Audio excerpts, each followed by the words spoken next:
जय हिंद भाई, आपका सबका फिर से स्वागत है जिद एकेडमी के ऑनलाइन प्लेटफॉर्म के ऊपर। भाई तो आपने पिछली क्लास में कौन सा पढ़ लिया था? भारत के पड़ोसी देश आप पढ़ रहे थे ना शायद। पड़ोसी देशों के अंदर हमने दो देश पढ़ लिए थे अपने, एक तो हमने पढ़ लिया था बांग्लादेश और दूसरा आपने पढ़ लिया था चीन। ठीक है, बांग्लादेश और चीन के बारे में आप डिस्कस कर चुके हैं। आज उससे आगे आप पढ़ेंगे। उससे पहले एक बार मैप में समझ लो भी, मेरे को पता है तुमने तो देखा नहीं होगा मैप जो है ना, कौन सा देश कहाँ पर है, कौन सा राज्य कहाँ पर है।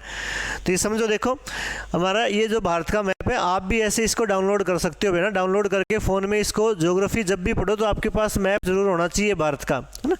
इसमें आप देखो ये भारत का मैप है, इसमें इस साइड जो ये पाकिस्तान है ऊपर की ओर, यहाँ पर पाकिस्तान के अलावा इससे ऊपर ये जो देश है ये अफगानिस्तान की, आप देखो थोड़ी सी बाउंड्री अपने यहाँ लगती है। इस साइड ये नेपाल है, ये चाइना है, भूटान है, म्यांमार है, और ये बीच में यहाँ पर ये क्या है, बांग्लादेश है भाई। नीचे ये श्रीलंका हो जाएगा यहाँ पर। और ये सारे राज्य आपको ये ध्यान रखने हैं। आपने ये बांग्लादेश और चीन के बारे में पढ़ लिया था। आज आप पढ़ेंगे पाकिस्तान के बारे में। पाकिस्तान कहाँ है? देखो इस साइड ये पाकिस्तान है हमारे ये। तो तीसरा देश हो जाएगा हमारा पड़ोसी देश पाकिस्तान। पाकिस्तान जो है भाई, इस पाकिस्तान की राजधानी कौन सी है? पहली बात तो लाहौर या कराची मत कर देना। पाकिस्तान की राजधानी कौन सी है? इस्लामाबाद। इस्लामाबाद इसकी राजधानी है भाई। इसके अलावा इसकी करेंसी क्या है? तो इसकी करेंसी है रुपया ही भाई। भारत में रुपया, वही रुपया, इसकी मतलब वो अलग है। ये नहीं गांधी वाले नोट नहीं चलेंगे वहाँ पर, जिन्ना वाले चलते हैं भाई। नाम सेम है, नाम क्या है इसका? रुपया ही है, मुद्रा का। इसके अलावा पाकिस्तान को क्या कहा जाता है? पाकिस्तान से ध्यान रखेंगे, इस पाकिस्तान को नहरों का देश कहा जाता है भाई। दिख रहा है क्या ये बड़ा? दूसरा करते हैं भाई, क्या बोलते हैं इसको? नहरों का देश। नहरों का देश क्यों बोलते हैं इसको? कि नहरों की जो सिंचाई व्यवस्था के लिए जो नहरें हैं भाई, वो सबसे बढ़िया क्वालिटी की है पाकिस्तान की। सिंचाई व्यवस्था बहुत विकसित है, नियति खराब है बस इनकी तो ना, वरना सबसे बढ़िया देश। रिसोर्सेज काफ़ी ज़्यादा है यहाँ पर, नहरों का देश बोलते हैं। इसके अलावा आप ध्यान रखेंगे, भारत और पाकिस्तान के साथ जो सीमा रेखा बनती है दोनों देशों की, बाउंड्री लाइन जो है भाई, इस सीमा रेखा को क्या कहा जाता है? इसको कहा जाता है रेड क्लिफ रेखा। भारत और पाकिस्तान के बीच रेड क्लिफ रेखा जो है ये बाउंड्री बनाती है। कब खींची गई थी रेड क्लिफ रेखा? ये खींची गई थी 1947 के अंदर। दूसरी लाइन जो है दोनों के बीच में, दूसरी सीमा रेखा जो है, उसको कहा जाता है LOC। LOC का मतलब क्या होता है? इसका मतलब होता है line of control. Line of control या नियंत्रण रेखा बोल देते हैं भाई इसको हिंदी के अंदर। तो ये भी आपको ध्यान रखनी है। अब जो ये सीमा रेखा है, ये सीमा रेखा जो है रेड क्लिफ रेखा, 1947 में 15 अगस्त के दिन मान लीजिए दोनों देश अलग अलग हुए थे, तब ये लाइन खींची गई थी। रेड क्लिफ क्या था? ये एक व्यक्ति का नाम है जिसने सीमा निर्धारण किया था भारत और पाकिस्तान के बीच में। इसके अलावा हमारे कौन कौन से राज्य ऐसे हैं भाई, भारत के राज्य कौन कौन से हैं जो पाकिस्तान के साथ बाउंड्री बनाते हैं? तो राज्य कौन कौन से मैप में आप देखो, सबसे ऊपर जो राज्य है ये कौन सा है? हमारा केंद्र शासित प्रदेश है जम्मू और कश्मीर। जम्मू कश्मीर के बाद कौन आता है? पंजाब। पंजाब के बाद राजस्थान, और राजस्थान के बाद क्या आ जाता है? गुजरात। तो जम्मू कश्मीर, पंजाब, राजस्थान, गुजरात, ये वो राज्य हैं जो क्या करते हैं? जम्मू कश्मीर तो अभी नहीं है, जम्मू कश्मीर की जगह क्या बन गया है अभी? लद्दाख बन गया ऊपर, और नीचे का जो ये हिस्सा है ये किसका आ गया है अभी? जम्मू और कश्मीर का आ गया है। तो जम्मू कश्मीर को दो भागों में बांटकर पढ़ेंगे, एक लद्दाख और दूसरा क्या रहेगा? जम्मू और कश्मीर। तो राज्य देखो कौन कौन से बनेंगे। राज्य सबसे ऊपर रहेगा इसके अंदर, वो रहेगा लद्दाख भाई। सबसे ऊपर लद्दाख। लद्दाख के बाद आएगा नीचे जो है वो है जम्मू व कश्मीर। इसके बाद आएगा नीचे पंजाब। पंजाब के नीचे आएगा राजस्थान। राजस्थान के बाद आएगा गुजरात। तो दो हमारे केंद्र शासित प्रदेश हैं और 3 हमारे ये राज्य हैं जिनके आपस में एक दूसरे के साथ बाउंड्री टच होती है भाई। तो ये आपको राज्यों के नाम भी ध्यान रखने हैं इसके अंदर। तो यहाँ पर है लद्दाख सबसे ऊपर, फिर जम्मू कश्मीर, फिर पंजाब, फिर राजस्थान, और उसके बाद गुजरात हो जाएगा भाई। फिर देखो आगे हमें ध्यान रखना है इसके अंदर वो है कि दोनों देश जो हैं भाई, इनके आपस में विवाद क्या क्या है ना एक दूसरे के साथ। तो विवाद भी आप लोगों को ध्यान रखना है। देखो भारत और पाकिस्तान के जो विवाद हैं, जो डिस्प्यूट हैं भाई, विवाद में आप लोग इसमें ध्यान रखेंगे। एक तो विवाद हमारा क्या है, आप भाई एक दूसरे के साथ 3 तो युद्ध लड़ चुके हैं आज तक। भारत और पाकिस्तान के 3 युद्ध हो चुके हैं अब तक। 3 युद्ध कब कब लड़े हैं आपा ने, कौन कौन से हुए हैं?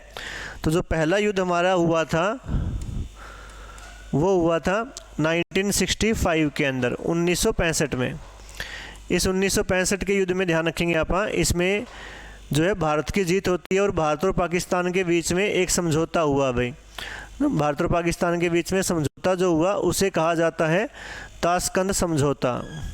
तो वो कब हुआ था वो भी आपको ध्यान रखना है। तो देखो, भारत पाकिस्तान युद्ध हुआ, इस युद्ध के अंदर भारत की जीत हुई। फिर 10 जनवरी 1966 को, 1966 के अंदर भारत और पाकिस्तान के बीच में ताशकंद समझौता हुआ भाई। ये भी आपको ध्यान रखना है, ताशकंद कहाँ पर है ये? ताशकंद बताओ कौन से देश की राजधानी है ये? तो आप बताओगे ताशकंद जो है सर ये उज्बेकिस्तान की राजधानी है भाई। उज्बेकिस्तान की ये राजधानी है ताशकंद, ध्यान रखना है इसका। इसके अलावा ताशकंद समझौता में भारत के प्रधानमंत्री लाल बहादुर शास्त्री गए थे यहाँ पर। इस समझौते के अगले ही दिन, अगला दिन मतलब 11 जनवरी 1966 के दिन क्या हुआ था, लाल बहादुर शास्त्री की मृत्यु हो जाती है भाई। लाल बहादुर शास्त्री जो है इनकी मृत्यु हो जाती है। और लाल बहादुर शास्त्री की मृत्यु जो है ये कहाँ हुई थी? ये ताशकंद के अंदर हुई थी। ध्यान रखना है, भारत के एकमात्र ऐसे प्रधानमंत्री हैं जिनकी मृत्यु भारत से बाहर हुई है अभी, ताशकंद के अंदर हुई है, ताशकंद समझौते के अगले ही दिन। इसके बाद दूसरा जो युद्ध लड़ा आपा ने इनके साथ भाई, पाकिस्तानियों के साथ, वो आपा ने लड़ा 1971 के अंदर, 1971 के अंदर, 1971 में युद्ध हुआ। इस पहला जो युद्ध हुआ था 65 वाला, इस समय तो बताया आपको प्रधानमंत्री कौन हो जाएंगे हमारे? प्रधानमंत्री थे लाल बहादुर शास्त्री।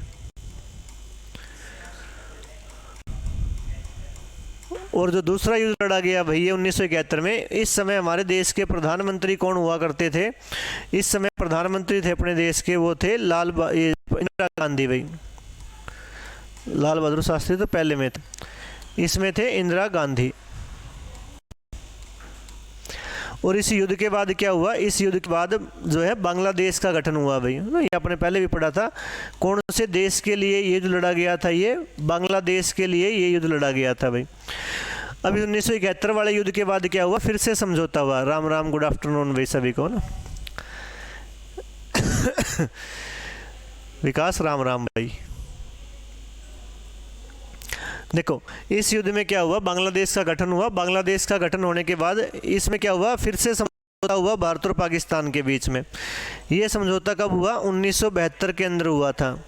इस समझौते को आप क्या बोलते हैं? इसको बोलते हैं शिमला समझौता भाई। शिमला समझौता।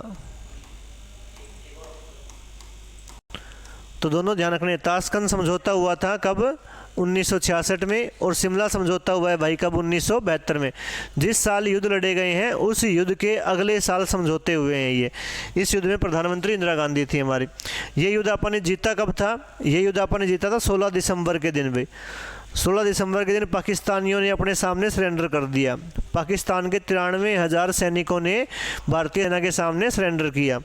सरेंडर जब किया 16 दिसंबर को, इसीलिए आप 16 दिसंबर का दिन किस दिवस के रूप में मनाते हैं? आप इसको मनाते हैं भाई विजय दिवस के रूप में। हमेशा आपा ने क्या किया? विजय प्राप्त की थी पाकिस्तान के ऊपर। इसलिए प्रश्न आ जाए, विजय दिवस कब बनाया जाता है? 16 दिसंबर को बनाया जाता है गुरुजी। ठीक है, इतनी बातें आपको इस युद्ध से ध्यान रखनी है। अगला देखो, तीसरा युद्ध जो हुआ भाई, तीसरा युद्ध लड़ा गया था कब? भारत और पाकिस्तान के बीच में। ये लड़ा गया 1999 के अंदर भाई। 1999। इस युद्ध को क्या कहा गया भाई? इस युद्ध को कहा जाता है कारगिल युद्ध। कारगिल युद्ध। और ये कारगिल युद्ध जो है, इस समय हमारे देश के जो प्रधानमंत्री थे, जो पीएम हुआ करते थे, वो कौन हुआ करते थे? प्रधानमंत्री अटल बिहारी वाजपेयी। अटल बिहारी वाजपेयी। ये प्रधानमंत्री थे। कारगिल युद्ध जो है ये अपन ने कब जीता था? कारगिल युद्ध में भारत की जीत हुई थी 26 जुलाई के दिन। 26 जुलाई 1999 को अपन ने युद्ध जीता था, इसलिए हर साल का 26 जुलाई का जो दिन है वो कारगिल विजय दिवस के रूप में मनाया जाता है अभी ना, कारगिल विजय दिवस। अब सीधा आ जाए विजय दिवस तो बताओगे 16 दिसंबर को, और आ जाए कारगिल विजय दिवस तो बताओगे 26 जुलाई के दिन ना, इस चीज़ का ध्यान रखना। तो ये 3 युद्ध हमारे हुए हैं पाकिस्तान के साथ। इसके अलावा भाई युद्ध के अलावा और क्या विवाद है हमारा पाकिस्तानियों के साथ? युद्ध के अलावा हमारा विवाद चलता है, दूसरा जो विवाद है वो है एक बहुत बड़ा हिस्सा है हमारे कश्मीर का जिसके ऊपर पाकिस्तान ने कब्जा किया हुआ है, वो किसको क्या बोलते हैं यहाँ पर? POK।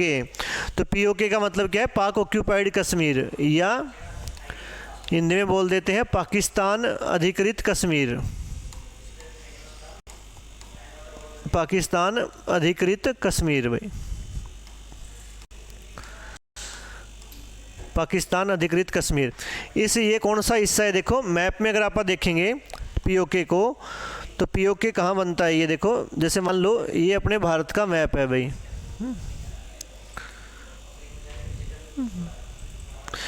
इसमें क्या है आप, ये जो इस साइड वाला हिस्सा है आपने पिछली क्लास में पढ़ा था कि इस साइड वाले हिस्से पर चीन ने कब्जा कर रखा है भाई, ये वाले भाग पर।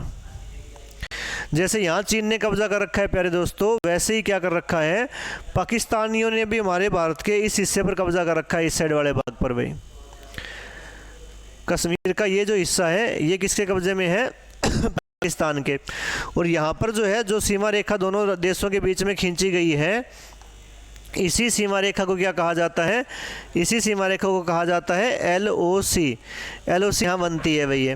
तो ये POK को लेकर विवाद है। भारत कहता है POK हमारा है, पाकिस्तान कहता है POK हमारा है। कब्जा जो है इसके ऊपर वर्तमान में पाकिस्तान ने कर रखा है। आप बार बार बोलते हैं कि आप क्या करेंगे? POK लेकर रहेंगे, POK लेकर रहेंगे, लिया अब तक है नहीं, आगे देखो कब लेते हैं कब नहीं लेते भाई। तो POK ध्यान रखेंगे, ये है ना पाकिस्तान के साथ विवाद है। और क्या विवाद है हमारा इनके साथ?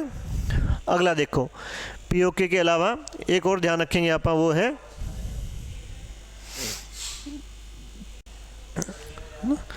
POK के अलावा आप ध्यान रखेंगे एक है तीसरा विवाद, वो है कच्छ का रण विवाद भाई, है ना। तीसरा है कच्छ का रण विवाद।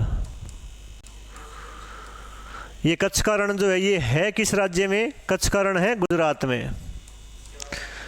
और कच्छ ध्यान रखेंगे आप, भारत का सबसे बड़ा डिस्ट्रिक्ट भी है। क्षेत्रफल के अनुसार हमारे देश का सबसे बड़ा जिला कौन सा है? कच्छ हमारा सबसे बड़ा जिला है। सबसे छोटा बताओ कौन सा है? सबसे छोटा जिला है माहे, जो है पुदुचेरी का, लेकिन है कहाँ पर? केरल के अंदर है। ये आपने पढ़ा था पिछली क्लासों के अंदर। अब एक चीज़ देखो, कच्छ के रण को लेकर विवाद क्या है? जब देश का बंटवारा हुआ उस समय कच्छ का जो हिस्सा है सारा का सारा भारत का था। कच्छ किसके लिए फेमस है वैसे? कच्छ अपने नमक के उत्पादन के लिए प्रसिद्ध है भाई। नमक के लिए प्रसिद्ध है, इसीलिए कच्छ को क्या बोल देते हैं? इसको भारत का श्वेत मरुस्थल भी कहा जाता है। प्रश्न आ जाए कौन सा हिस्सा या कौन सा क्षेत्र श्वेत मरुस्थल कहलाता है? तो कच्छ का रण ही श्वेत मरुस्थल कहलाता है, नमक की वजह से। इसके अलावा जब बंटवारा हुआ तब कच्छ का रण सारा भारत के पास ही आया था, लेकिन पाकिस्तान बार बार ये बोलता था भी कच्छ के रण में हमारा हिस्सा भी होना चाहिए। तो बार बार कहने पर क्या हुआ? 1968 के अंदर हमने कच्छ के रण का 10% हिस्सा पाकिस्तान को दे दिया, बिना किसी लड़ाई झगड़े के, समझौते के तहत वो हिस्सा ट्रांसफर हुआ भाई। लेकिन अब क्या बोलने लग गया पाकिस्तान? अब बोलता है कि कच्छ के रण के अंदर क्या है? आधा हिस्सा हमारा होना चाहिए। पहले थोड़ा हिस्सा मांगता था, अब आधा मांगता है। आधा हिस्सा दे देंगे तो क्या बोलेगा? पूरा कच्छ का रण हमारा है। कच्छ का दे देंगे बोलेंगे गुजरात हमारा है। तो वो उसकी इच्छाएं बढ़ती रहेंगी भाई ना, इसलिए पाकिस्तान है वो। तो ये कच्छ के रण का विवाद ध्यान रखेंगे। चौथा जो है इसके अंदर वो ध्यान रखेंगे आप, हमारा एक विवाद और है, वो है कच्छ का रण जो है। इसके अलावा सिंधु नदी को लेकर विवाद है भाई दोनों देशों के बीच में। सिंधु नदी पानी विवाद, सिंधु नदी के पानी को लेकर विवाद है। सिंधु नदी जो है इन दोनों देशों के अंदर बहती है, चीन से आती है, चीन से बाहर भारत से पाकिस्तान में चली जाती है। तो इसमें क्या होता है? सिंधु नदी के पानी के विवाद को सुलझाने के लिए क्या हुआ था? 1960 के अंदर 1960 के अंदर दोनों देशों के बीच में समझौता हुआ जिसे कहा जाता है सिंधु जल समझौता। सिंधु जल समझौता। तो ये प्रश्न आता है सिंधु जल समझौता कब हुआ था? 1960 में, भारत पाकिस्तान के बीच में। इस समझौते के तहत क्या हुआ, सिंधु नदी का जो है 80% पानी ये किसको मिला? ये मिला पाकिस्तान को। और सिंधु नदी के 20% पानी पर किसका अधिकार है? भारत का अधिकार है भाई। 80 और 20 के अंदर बांट लिया आप दोनों देशों ने इसको। अभी मत सोचना धोखा हो गया, पाकिस्तानियों को पानी ज़्यादा दे दिया भाई। सिंधु नदी बहती भी तो कहाँ पर है? सिंधु नदी पाकिस्तान में अधिक लंबाई है इसकी, भारत में तो थोड़ी सी लंबाई है, लद्दाख के अंदर बहती है। जहाँ जिस हिस्से में ज़्यादा बहेगी उसका हिस्सा ज़्यादा रहेगा उसके अंदर। तो ये सिंधु जल समझौता है दोनों देशों का। ये समझौता अच्छा कई बार आता है करवाया किसने था? सिंधु जल समझौता दोनों देशों के बीच में किसने करवाया था? ये विश्व बैंक के द्वारा समझौता करवाया गया भाई ना, वर्ल्ड बैंक द्वारा। ये इंपॉर्टेंट है, ध्यान रखना। ये विश्व बैंक वाला ऑप्शन तो पहले काट कर आओगे तुम, पेपर में आ जाएगा प्रश्न भी। बैंक का काम थोड़ा ना है समझौता करवाना, कोई यूएनओ करके आएगा, कोई अंतर्राष्ट्रीय न्यायालय करके आएगा। लेकिन सिंधु जल समझौता जो है ये किसके द्वारा करवाया गया था? ये विश्व बैंक के द्वारा करवाया गया। और किन्हीं भी दो देशों के बीच में यदि किसी भी नदी के पानी को लेकर यदि विवाद है तो ये विवाद सुलझाने की जिम्मेवारी किसकी है? विश्व बैंक की है भाई। हमेशा नदियों से जुड़े हुए विवादों को विश्व बैंक ही सुलझाता है, तो ये भी आपको पता होना चाहिए। इसके अलावा और क्या विवाद है हमारा इनके साथ सिंधु नदी के पानी को लेकर? ये तो हो गया। अगला देखो एक चीज़ और, एक है इसके अंदर सर क्रीक विवाद भाई, 5वां सर क्रीक विवाद। ये सर क्रीक भी कहाँ पर है? ये सर क्रीक भी गुजरात के अंदर है भाई। ये सर क्रीक क्या है, किसके लिए फेमस है? ये अपने पेट्रोलियम के, मतलब अंदाज़ा लगाया जाता है कि मतलब कि यहाँ पर पेट्रोलियम के काफ़ी अधिक भंडार हैं इसमें कच्छ के अंदर, और कच्छ में क्या, सॉरी सर क्रीक में। और यहाँ पर मतलब सीएनजी भी मिल सकती है यहाँ पर। तो इसलिए क्या कहे, पाकिस्तान इसके ऊपर भी अपना अधिकार जताने लग गया। पाकिस्तान ये बोलता है कि जो कच्छ का रण है इसके अंदर भी, सॉरी सर क्रीक जो है इसके अंदर भी क्या है, हमारा हिस्सा होना चाहिए। अब तक आपने दिया नहीं है, ना देंगे भाई उनको, है ना। ऐसे तो जहाँ रिसोर्सेज मिलेंगे वहाँ अपना हिस्सा मान लेगा। लेकिन विवाद है, ये ध्यान रखेंगे आप पाकिस्तान के साथ इसको लेकर। तो ये चीज़ें ध्यान रखनी है आपको इसमें। पाकिस्तान के साथ इतनी बातें हैं। इसके बाद अगला जो देश पढ़ेंगे आप वो पढ़ेंगे, 3 हो गए हमारे, चौथा हो जाएगा देश, वो है नेपाल। नेपाल, नेपाल की राजधानी क्या है? नेपाल की राजधानी है काठमांडू। और नेपाल की जो करेंसी है भाई, मुद्रा जो है वो कौन सी है? रुपया। लेकिन भारत वाला नहीं है, नेपाली रुपया है, अलग डिज़ाइन अलग वैल्यू है उसकी, ठीक है। तो ये नेपाली रुपया वहाँ की करेंसी है। इसके अलावा नेपाल के साथ कौन कौन से राज्य ऐसे हैं जो बाउंड्री बनाते हैं हमारे भाई? तो नेपाल के साथ राज्य कौन कौन से हैं, है ना। इसको मैप में अगर आप देखोगे तो यहाँ पर आप देखो ये नेपाल है भाई इस तरह से। तो राज्य कौन कौन से हैं यहाँ पर? इस साइड कौन सा है? ये उत्तराखंड। कौन आगे नीचे हरे रंग में? उत्तर प्रदेश। आगे लाल रंग में बिहार। ये आगे ब्लू कलर में कौन आ गया? पश्चिम बंगाल। और ऊपर छोटा सा पीले रंग में कौन दिख रहा है आपको? ये सिक्किम भाई। तो उत्तराखंड, उत्तर प्रदेश, बिहार, पश्चिम बंगाल और सिक्किम, ये 5 ऐसे राज्य हैं जो बाउंड्री बनाते हैं भाई इनके साथ।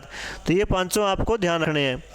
तो राज्य आप लिखोगे इसके अंदर, एक तो उत्तराखंड, उत्तराखंड के साथ साथ यूपी, यूपी के साथ बिहार, इसके अलावा पश्चिम बंगाल और सिक्किम।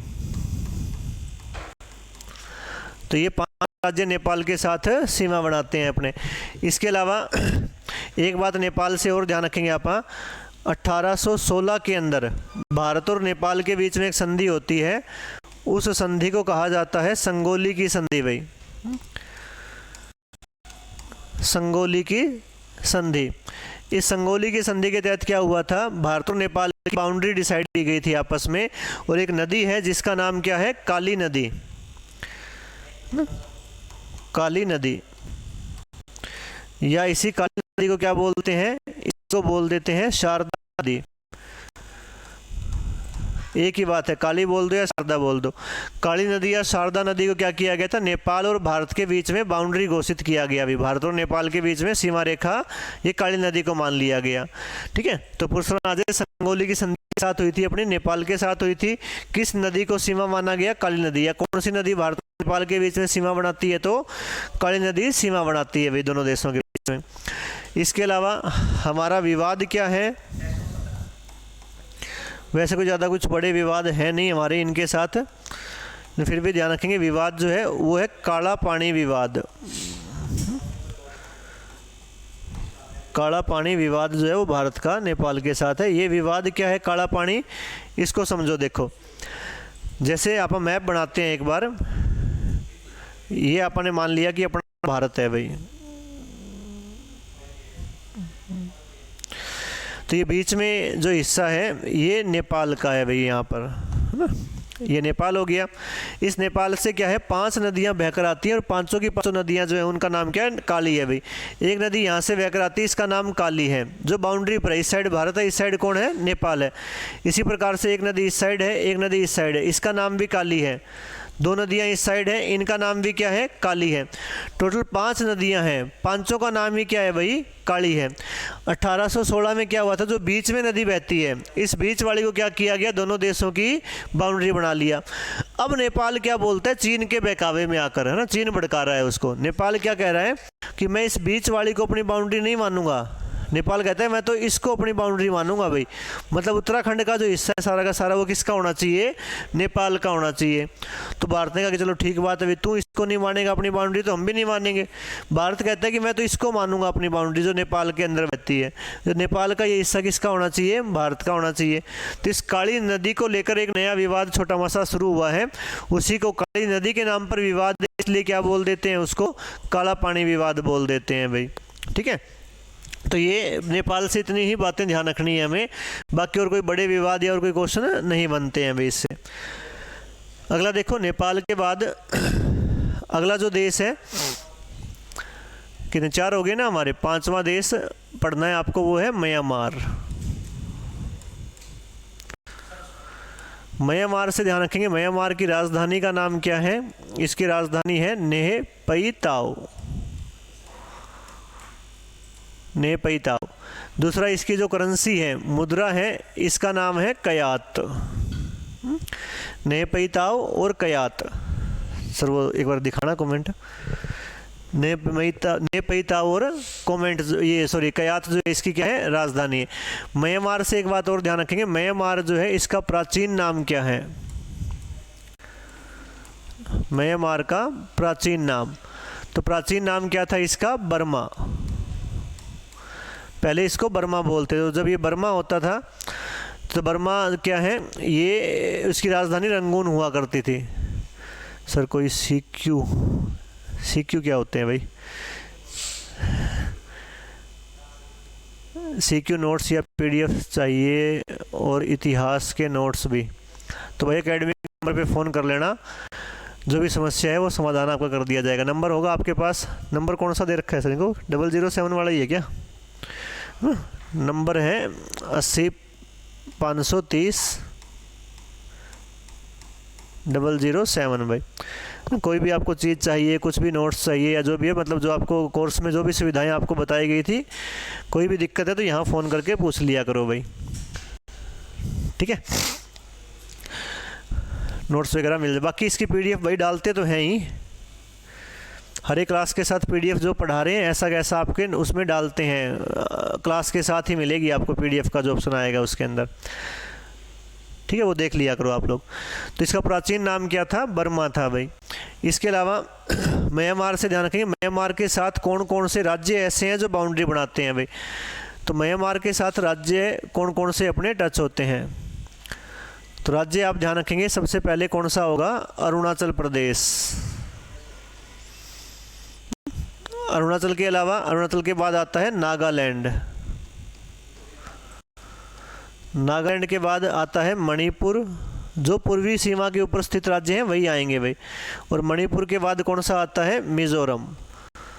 तो ये 4 राज्य हैं जो म्यांमार के साथ अपने बाउंड्री बनाते हैं। सीमा रेखा का अलग से कोई नाम है नहीं, तो राज्य ध्यान रखेंगे आप इसके। इसके अलावा म्यांमार को क्या कहा जाता है, तो ध्यान रखेंगे म्यांमार जो है इसे स्वर्णिम पगोड़ा भी कहा जाता है भाई। म्यांमार को स्वर्णिम पगोड़ा, स्वर्णिम पगोड़ा या गोल्डन पैगोडा बोल देते हैं इसको। स्वर्णिम पगोड़ा या गोल्डन पैगोडा नाम से जाना जाता है। इसके पगोड़ा का मतलब होता है शुद्ध या पवित्र या अच्छा, ऐसा मतलब निकलता है, तो प्राचीन काल में इसको बोल देते थे स्वर्णिम पगोड़ा के नाम से। इसके अलावा ध्यान रखेंगे आप, एक नदी है उसका नाम जो है इरावती। इरावती नदी जो है भाई ये म्यांमार की जीवन रेखा कहलाती है। म्यांमार की जीवन रेखा या लाइफ लाइन ऑफ म्यांमार किसे कहा जाता है, इरावती। जैसे अपने इंडिया में कौन सी है नदी, गंगा, जिसको भारत की जीवन रेखा बोल देते हैं एक प्रकार से, उसी प्रकार से म्यांमार में इरावती नाम की नदी है भाई। ठीक है, इसके अलावा और कोई विवाद वगैरह हमारा ऐसा कुछ है नहीं जो पेपर में आपसे पूछा जाए, तो इसके बारे में इतनी बातें ध्यान रखनी है म्यांमार से हमें भाई। उसके बाद देखो म्यांमार से बाद अगला देश जो है हमारा वो है भूटान ना। शुरू वाले जो देश हैं पाकिस्तान तक वो थोड़े ज़्यादा इंपॉर्टेंट है हमारे लिए। भूटान जो है इसकी राजधानी क्या है, थिम्फू, और इसकी मुद्रा कौन सी है, मुद्रा है इसकी नगुल ट्रम, मुद्रा नगुल ट्रम है भाई इसकी। भूटान के साथ हमारे कौन कौन से राज्य बाउंड्री बनाते हैं, तो भूटान के साथ कौन से होंगे, देखो इसमें स्टार्टिंग में देखते हैं। हाँ, ये भूटान है इस साइड भाई। ये अगर भूटान है तो इसमें आप देखो इस साइड सिक्किम है, यहाँ इस साइड पश्चिम बंगाल आ गया, ये पीले रंग में आपको दिखाई दे रहा है असम है, और इस साइड ऊपर लाल रंग में कौन है, ये अरुणाचल प्रदेश है भाई ना। तो ये सिक्किम, पश्चिम बंगाल, असम और अरुणाचल प्रदेश ऐसे हैं जो इसके साथ बाउंड्री बनाते हैं भाई। ठीक है, तो ये आपको ध्यान रखना है। इसमें भूटान के साथ राज्य हो जाएंगे आपके सिक्किम, सिक्किम के साथ साथ इसमें हो जाएगा आपके साथ पश्चिम बंगाल, पश्चिम बंगाल के अलावा असम और अरुणाचल प्रदेश। तो ये भूटान के साथ बाउंड्री बनाएंगे। और भूटान ध्यान रखना, भूटान विश्व का पहला देश है जिसने तंबाकू के ऊपर प्रतिबंध लगा दिया है। तंबाकू के ऊपर प्रतिबंध लगाने वाला पूरी तरह से पहला देश कौन सा बना है, भूटान बना है भाई हमारे विश्व में। तो बस भूटान के साथ और कोई विवाद वगैरह हमारा नहीं है, तो इसमें कुछ पढ़ने की जरूरत नहीं है आगे। अगला जो देश है भूटान के बाद भाई वो है लास्ट हमारा अफगानिस्तान, जिसके साथ अपनी बाउंड्री लगती है भाई ना, अफगानिस्तान।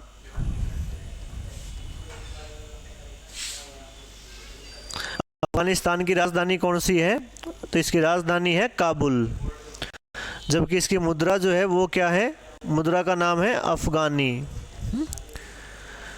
मुद्रा इसकी अफगानी हो जाएगी भी ना, अफगानी रुपया या अफगानी डॉलर ऐसा कुछ नहीं है, अफगानी ही मुद्रा है, ध्यान रखेंगे इसके ना। मुद्रा का नाम सिर्फ सिंपल अफगानी ध्यान रखेंगे।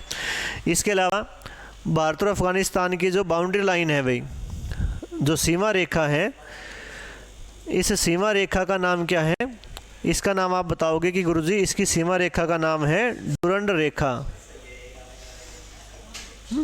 डुरंड रेखा। और ये कब खींची गई थी, ये खींची गई थी 1896 में।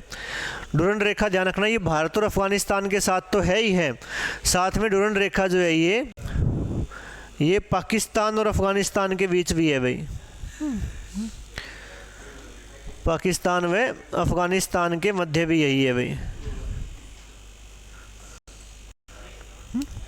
डुरंड रेखा दोनों देशों के बीच है, भारत और अफगानिस्तान के साथ भी है, पाकिस्तान और अफगानिस्तान के बीच भी है। और सीमा रेखा हमारी टच कहाँ होती है, ये बाउंड्री लाइन टच होती है हमारी लद्दाख में भाई। लद्दाख जो है ये एकमात्र केंद्र शासित प्रदेश है जिसमें हमारी और अफगानिस्तान की आपस में बाउंड्री टच होती है। बस इससे ये बातें आप लोगों को ध्यान रखनी है अफगानिस्तान से, है ना। और कोई विवाद वगैरह हमारा अफगानिस्तान के साथ कुछ भी है नहीं भाई, ठीक है। तो ये चीज़ें ध्यान रखना। इसके बाद देखो पड़ोसी देशों के अंदर एक देश और ध्यान रखना है आपको, वो है श्रीलंका। श्रीलंका के साथ हमारी स्थलीय सीमा नहीं लगती है, लेकिन फिर भी इसको ध्यान रखना है। श्रीलंका पड़ोसी देशों में आता है, 9 पड़ोसी देश है हमारे, तो उसमें एक ये भी है भाई। श्रीलंका जो है इसकी राजधानी क्या है? श्रीलंका की राजधानी है जयवर्धने कोटीपुरम।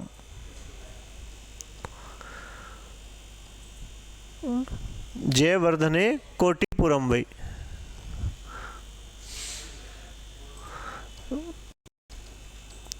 कोटीपुरम। पहले इनकी राजधानी कौन सी थी? कोलंबो। नई राजधानी है जयवर्धने कोटीपुरम, ध्यान रखेंगे आप। इसके अलावा श्रीलंका जो है अभी इसकी करेंसी जो है, मुद्रा जो है उसका नाम क्या है? मुद्रा का नाम है रुपया। अपने आसपास रुपया ही है अभी लगभग, रुपया। इसके अलावा श्रीलंका को क्या कहा जाता है? श्रीलंका जो है इसे नारियल का आकार का देश बोला गया है भाई। नारियल के आकार का देश। हमारे जो प्राचीन ग्रंथ वगैरह जो लिखे हुए हैं उसमें इसको नारियल के आकार का देश बताया गया है। साथ के साथ इसे रत्नों का देश भी कहा जाता है भाई। रत्नों का देश भी इसे कहा जाता है। रत्न मतलब जो कंट्री ऑफ जेम्स बोलते हैं इसको।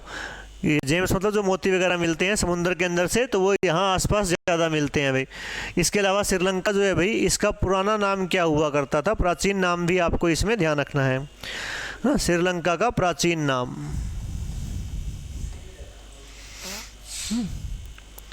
तो इसका पुराना नाम हुआ करता था सिलोन। श्रीलंका जो है ये स्वतंत्र कब हुआ? तो श्रीलंका किस देश का गुलाम था? ये श्रीलंका गुलाम था इंग्लैंड का। ये भाई आज़ादी कब मिली थी इसको? 1948 में, हमसे 1 साल बाद भाई। तो 1948 में श्रीलंका आज़ाद हुआ इंग्लैंड से। इसके साथ साथ श्रीलंका से आप ध्यान रखेंगे, श्रीलंका जो है भाई इसकी जो प्रमुख नदी है श्रीलंका की, इसकी प्रमुख नदी का नाम है महाबेली गंगा। महाबेली गंगा।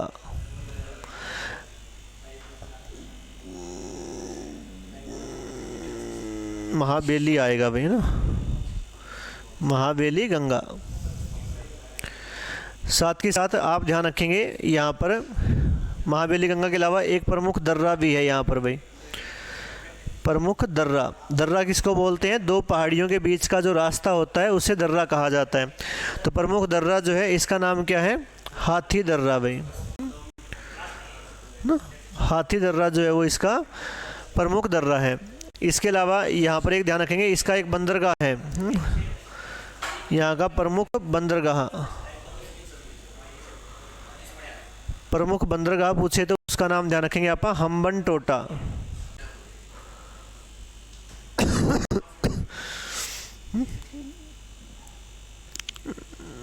बंदरगाह ध्यान रखेंगे आप, हम्बनटोटा।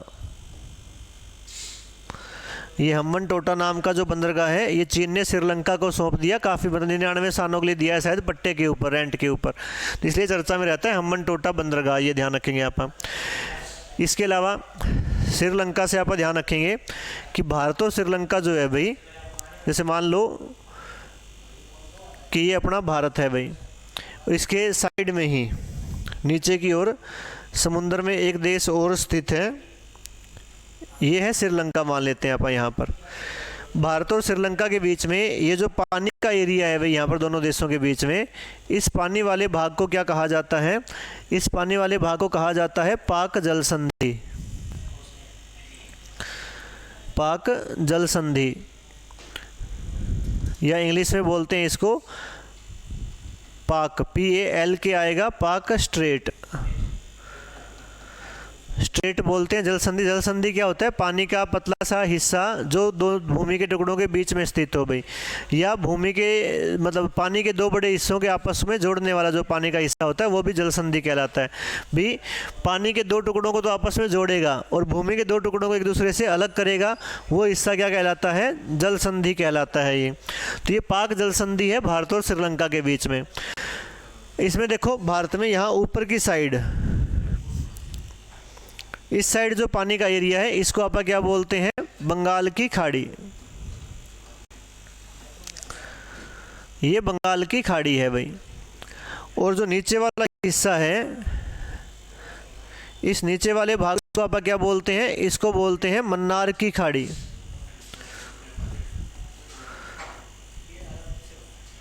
तो प्रश्न आ जाए आपके पेपर में कि कौन सी जल संधि बंगाल की खाड़ी को मन्नार की खाड़ी से जोड़ती है। तो बंगाल की खाड़ी को मन्नार की खाड़ी से जोड़ने का काम भी कौन करती है, पाक जल संधि। भारत को श्रीलंका से कौन सी जल संधि अलग करती है, तो भी कौन सा बताओगे, पाक जल संधि बताएंगे। इसके अलावा एक बात और ध्यान रखनी है, इसी पाक जल संधि के अंदर क्या है, यहाँ पर एक छोटा सा द्वीप बसा हुआ है, एक छोटा सा आइलैंड है यहाँ पर। इस द्वीप का नाम है पंबन द्वीप। ये पंबन द्वीप है यहाँ पर भाई। अब प्रश्न आ जाए कौन सा द्वीप भारत और श्रीलंका के बीच में है, तो पंबन द्वीप बताएंगे। और पंबन द्वीप किस देश का है, ये भारत का ही है पंबन द्वीप जो है ये। पंबन द्वीप से एक बात और ध्यान रखेंगे आप, इसी पंबन द्वीप के ऊपर एक जगह स्थित है जिसको क्या बोलते हैं, रामेश्वरम बोलते हैं भाई, है ना। पंबन द्वीप के ऊपर ही यहाँ पर एक जगह है जो क्या कहलाती है, ऊपर लिख देता हूँ मैं, रामेश्वरम। तो रामेश्वरम पूछ ले किस द्वीप के ऊपर है, तो रामेश्वरम जो है भाई ये भी पंबन द्वीप के ऊपर ही बसा हुआ एक छोटा सा द्वीप है, छोटा सा एरिया है ये। इसके अलावा भारत और श्रीलंका के बीच में आप ध्यान रखेंगे कि दोनों देशों के बीच में जो राम सेतु बना हुआ है वो भी इन्हीं दोनों के बीच में है ना। अलग से डायग्राम में अगर मैं आपको बताऊं तो जैसे ये भारत है यहाँ पर, इसके अलावा इसके नीचे का जो हिस्सा है यहाँ पर मान लेते हैं आप, ये श्रीलंका है भाई। इन दोनों के बीच में क्या है, पंबन द्वीप है। पाक जल संधि में यहाँ पर पंबन द्वीप है मान लिया। ये यहीं पर माना जाता है भगवान राम अपनी सेना के साथ रुके थे, जिस स्थान के ऊपर रुके थे उसी को क्या बोल देते हैं आप, रामेश्वरम बोल देते हैं। यहाँ भगवान राम ने क्या किया था, एक शिवलिंग की स्थापना की थी समुद्र के ऊपर पुल बनाने से पहले भी, और बाद में अपनी सेना को लेकर उन्होंने लंका के ऊपर आक्रमण किया था पुल के ऊपर से जाकर। वो जो पुल है उसको आप क्या बोलते हैं, राम सेतु बोलते हैं। राम सेतु भारत और श्रीलंका के बीच में है, आज भी स्थित है ये। वर्तमान में समुद्र के ऊपर नहीं है, पानी का लेवल बढ़ा जिसकी वजह से क्या हुआ, समुद्र के अंदर डूब गया वो, लेकिन है आज भी वहीं पर, वो ध्यान रखेंगे आप ऐसा कैसा। अब देखो कहाँ है वो राम सेतु जो है वो, उसको समझो भारत की साइड, यहाँ पंबन द्वीप के ऊपर जो आखिरी हिस्सा है जहाँ से पुल स्टार्ट होता है इसको कहा जाता है धनुषकोडी। ये धनुषकोडी कहलाती है भाई ये जगह। धनुषकोडी से पुल स्टार्ट होता है और धनुषकोडी से लेकर ये कहाँ तक जाता है आगे, मान लो यहाँ श्रीलंका के पास गया, यहाँ पर ये पुल बना हुआ है इस तरह से। श्रीलंका में जिस द्वीप के ऊपर जाकर ये ख़त्म होता है उस स्थान को कहा जाता है तिलाई मन्नार ना, तिलाई मन्नार इसको बोलते हैं भाई। तो ये राम सेतु जो है भारत के धनुषकोडी से लेकर श्रीलंका के तिलाई मन्नार के बीच में स्थित है ये, तो इसका भी आप ध्यान रखना। इसको और किस नाम से जानते हैं आप, देखो एक तो बोल देते हैं भाई राम सेतु, या इसी को कहा जाता है आदम का पुल, राम सेतु या आदम का पुल, या इंग्लिश में बोल देते हैं एडम्स ब्रिज, है ना। एडम्स ब्रिज भी इसको कहा जाता है। तो ये बातें हमें श्रीलंका से ध्यान रखनी है आप लोगों को भाई, ठीक है। श्रीलंका की इतनी सारी चीज़ें, पड़ोसी देश है अपना, इसके बारे में थोड़ी बहुत जानकारी अपने को होनी चाहिए। इसके बाद एक पड़ोसी देश और रह गया हमारा, वो है मालदीव। मालदीव के बारे में बस छोटी सी बात ध्यान रखनी है हमें, 9 के 9 पड़ोसी देश हो जाते हैं हमारे। मालदीव और समझो, देखो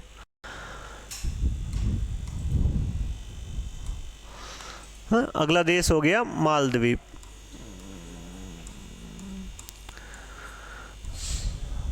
मालदीव की राजधानी क्या है, माले। और मालदीव से आप ध्यान रखेंगे कि ये एशिया का सबसे छोटा देश है भाई, एशिया का सबसे छोटा देश। क्षेत्रफल के अनुसार भी सबसे छोटा है और जनसंख्या के अनुसार भी सबसे छोटा ही देश है मालदीव। है कहाँ पर, इसकी लोकेशन क्या है। पहले एक बात और ध्यान रख लो, इसके राष्ट्रपति का नाम भी ध्यान, राष्ट्रपति वैसे पढ़ो तो इनके सबके भी पढ़ लेना भाई, है ना, देखकर पता कर लेना भी पड़ोसी देशों के राष्ट्रपति या प्रधानमंत्री कौन कौन है इस समय। इसका राष्ट्रपति तो चर्चा में रहता है क्योंकि भारत का विरोधी माना जाता है ये, तो उसका नाम ध्यान रखना, मोहम्मद मोइज़ू। बाकी सभी पड़ोसी देशों के पढ़ लेना एक बार भी ना पेपर में जाने से पहले, किसका राष्ट्रपति कौन है। ठीक है, तो मोहम्मद मोइज़ू इसका राष्ट्रपति। अब है कहाँ मालद्वीप, तो देखो ये भारत है मान लेते हैं आप यहाँ पर भी, और भारत में इस साइड आपने पढ़ा था कि यहाँ पर ये लक्षद्वीप है, स्टार्टिंग में बताए थे आपको। लक्षद्वीप का एक द्वीप है इस साइड, इस द्वीप का नाम है मिनिकोय ना, मिनिकोय नाम का एक द्वीप है लक्षद्वीप का भाई। इस मिनिकोय के थोड़ा सा नीचे की साइड चलेंगे आप, थोड़ा सा दूर चलेंगे समुद्र में, तो यहाँ एक छोटा सा देश बना हुआ है इस साइड, इसी देश का नाम क्या है, मालद्वीप ना। मिनिकोय किस देश का है ये, मिनिकोय तो है भारत का, अपने लक्षद्वीप का भाग है भैया, नीचे मालद्वीप आ जाता है।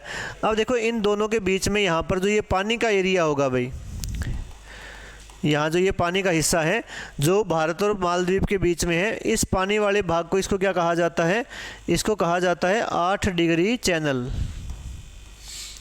चैनल क्या होता है, जो जल संधि आपको मैंने समझाई थी, उस जल संधि का ही थोड़ा सा क्या होता है, साइज बड़ा हो जाता है, तो उसको क्या बोल देते हैं आप, चैनल बोल देते हैं भाई। तो प्रश्न आ जाए कि भारत को मालद्वीप से कौन सा चैनल अलग करता है, तो 8 डिग्री चैनल भारत और मालद्वीप को एक दूसरे से अलग करता है। तो ये चीज़ें आपको मालद्वीप से ध्यान रखनी है एक बार। ठीक है, तो भारत के पड़ोसी 9 के 9 देश आपने पढ़ लिए हैं भाई। इसके बाद अगला चैप्टर जो आप स्टार्ट करेंगे अपना, वो पढ़ेंगे हम लोग भारत के द्वीप के बारे में भाई, है ना। अगला जो पढ़ेंगे वो पढ़ेंगे भारत के द्वीप।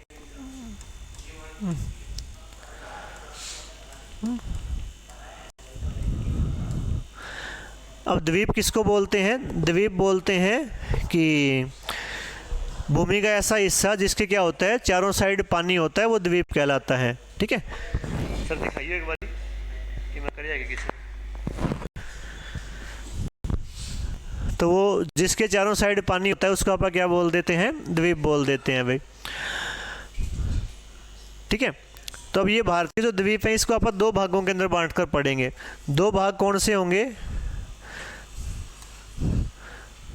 एक को तो आप बोलेंगे इसमें, वो है अरब सागर के द्वीप, जो अरब सागर के अंदर स्थित है भाई, अरब सागर के द्वीप।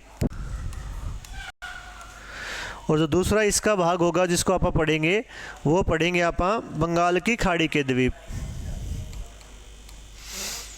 अब ये आप लोग जानते हो, अरब सागर गुजरात की साइड है, बंगाल की खाड़ी बंगाल की साइड है भाई, बंगाल की खाड़ी के द्वीप।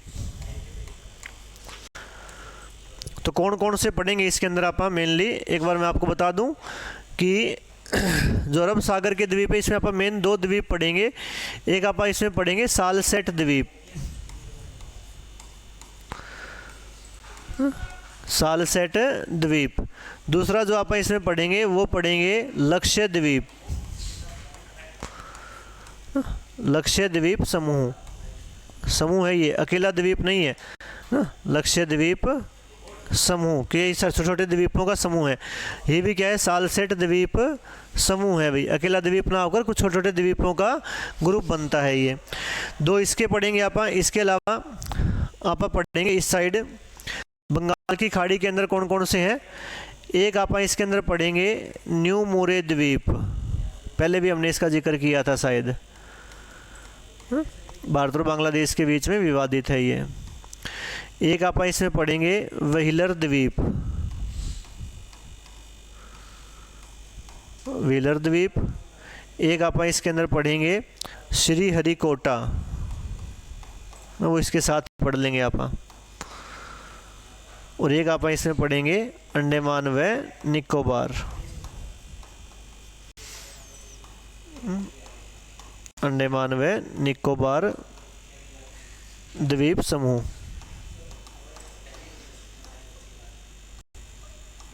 ठीक है, तो ये हो जाएंगे अपने द्वीप का एग्जाम्पल भाई।